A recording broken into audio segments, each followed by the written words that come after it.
तर अजित पवारांची जनसन्मान यात्रा उद्यापासून सुरू होते। नाशिकमधनं अजित पवार यात्रेला सुरुवात करतील आणि याच यात्रेच्या शुभारंभासाठी अजित पवारांनी नाशिकच का निवडलं त्यामागे बरीच गणित आहे। तर अजित पवारांच्या या जनसन्मान यात्रेला शरद पवार गटही प्रत्युत्तर देणार आहे। काय आहे अजित पवार आणि शरद पवार गटाची स्ट्रॅटेजी पाहूया।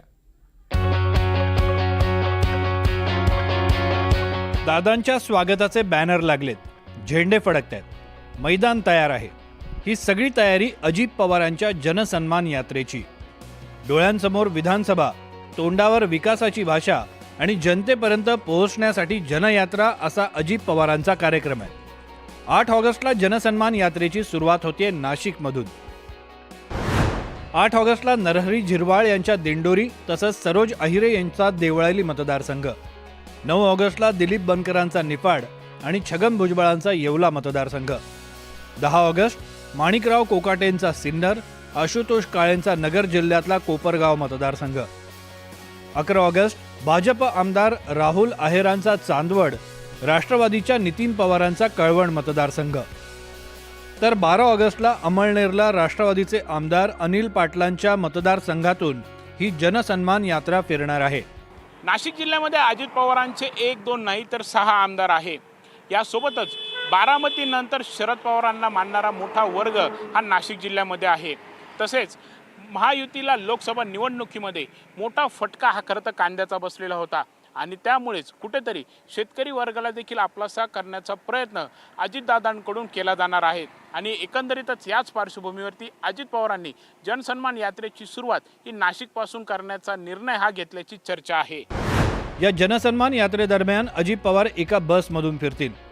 रॅली मेळाव्यांच्या माध्यमातून लोकांशी संवाद साधला जाणार आहे। लाडकी बहीण योजना लोकांपर्यंत पोहोचवणं आणि त्याचं श्रेय घेणं, मुलींना मोफत शिक्षण, वर्षाला 3 मोफत सिलेंडर, शेतकऱ्यांना मोफत वीज पुरवठा या योजना प्राधान्यानं पोहोचवल्या जाणार आहेत। लोकसभा निवडणुकीत 8 मतदारसंघात महायुतीला कांद्याचा फटका बसला होता, त्यामुळे नाशिकमध्ये कांदा उत्पादकांना खुश करण्याचा अजित पवारांचा प्रयत्न असेल।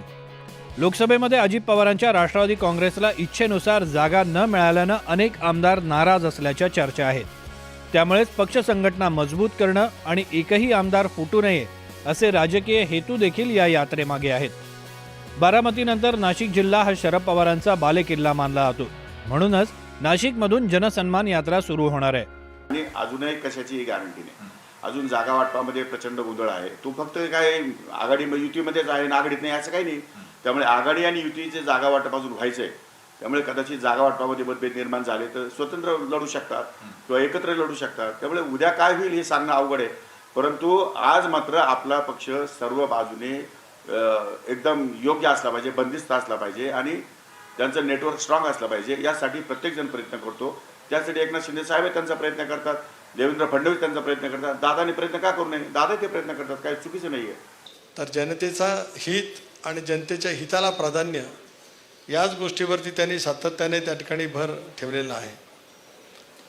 ही योजना, ही संबंध जनसन्मान यात्रा संबंध महाराष्ट्रामध्ये जाणार आहे, महाराष्ट्राच्या कानाकोपऱ्यामध्ये त्या ठिकाणी जाईल आणि या जनसंवाद यात्रेची सुरुवात ही आम्ही नाशिकपासून त्या ठिकाणी करणार आहोत। या जनसन्मान यात्रेच्या निमित्ताने समाजातल्या सर्वच घटकांशी थेटपणाचा संवाद दादांचा त्या ठिकाणी होईल।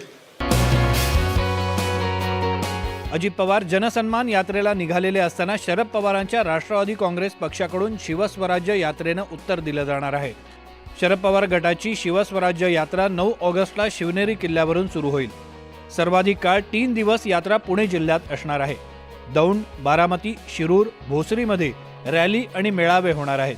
जिथे मराठा आंदोलनाचा प्रभाव जास्त होता अशा सोलापूर, धाराशिव, परभणी, जालना, बीड जिल्ह्यात शिवस्वराज्य यात्रा काढली जाणार आहे। स्वाभिमान आणि शिवस्वराज्य अजेंडा घेत मराठा मतदारांशी जवळीक साधण्याचा प्रयत्न केला जाणार आहे।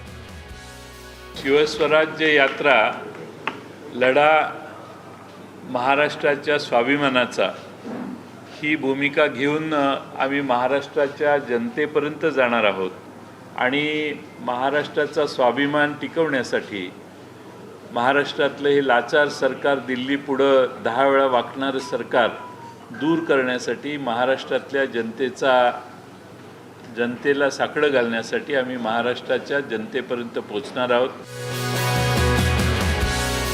विकासाच्या मुद्द्यावर अजित पवारांची जनसन्मान यात्रा तर स्वाभिमानाच्या मुद्द्यावर शरद पवारांची यात्रा निघणार आहे. पक्षचिन्हाची लढाई संपल्यानंतर आता काका पुतण्यांमध्ये विधानसभा निवडणुकीच्या तोंडावर ही यात्रेची लढाई रंगणार आहे. अजित पवार जनसन्मान यात्रेच्या माध्यमातून विकासाचा मुद्दा समोर करू पाहत आहेत, तर दुसरीकडे शरद पवार राष्ट्रवादी काँग्रेस शिवस्वराज्य यात्रेच्या माध्यमातून भावनिक साथ देऊ पाहते. जनतेने लोकसभेच्या निवडणुकीत अजित पवारांचा विकासाच्या मुद्द्याला फारसा प्रतिसाद दिला नाही आणि सुप्रिया सुळे आणि शरद पवार यांना अधिक सुखकर मार्ग झाला. आता जनता पुढे काय करते हे पाहणं औत्सुक्याचं असणार आहे. दुसरीकडे अजित पवार या यात्रेच्या माध्यमातून स्वतःची प्रतिमा अधिक उंच होऊ पाहत आहेत. सागर कुलकर्णी, NDTV मराठी, मुंबई. एक